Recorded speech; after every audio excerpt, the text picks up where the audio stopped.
A troubling feeling came over my house. So, I feigned a trip to visit my sister, while I observed from afar. Can you imagine looking at your own home, the place you built with love, and realizing it's become a battlefield? Because that's where I found myself at 64, hiding at my neighbors, watching my own family turn my sanctuary into a den of greed. What I discovered that night didn't just destroy my trust, it showed me just how far the people you love can go when avarice takes control.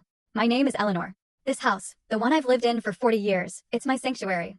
It's my history, my entire life filled with effort alongside my late husband. Every corner holds our memories.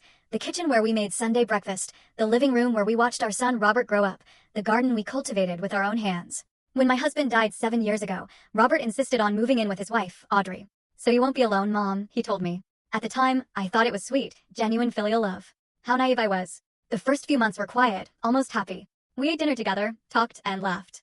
Audrey was attentive, even affectionate. She'd help with groceries, cook my favorite pot roast or mashed potatoes. Robert would fix things around the house. I genuinely thought, what a blessing to have my family close in my old age. But about 4 months ago, everything shifted. It was like someone had flipped an invisible switch. The smiles became mechanical, the conversations forced, and then, the whispers began. At first, I blamed it on my age, thought my imagination was playing tricks on me. But the whispers were real. Every time I'd enter a room, they'd abruptly stop talking. Robert would quickly hide his phone, a swift, almost guilty motion. Audrey would change the subject with this tense smile. "What were you talking about?" I'd ask.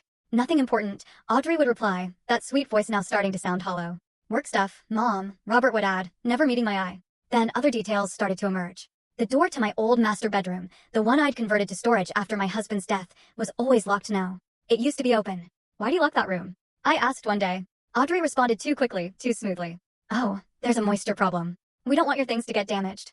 But I didn't remember giving permission to touch that room, let alone talk about moisture. And at night, walking down the hall, I'd hear strange noises coming from there. Footsteps, muffled voices, even laughs that definitely weren't my son's or daughter-in-law's. One night, close to 11 p.m., I heard the unmistakable sound of the front door opening. I crept out of bed carefully, making sure not to make a sound.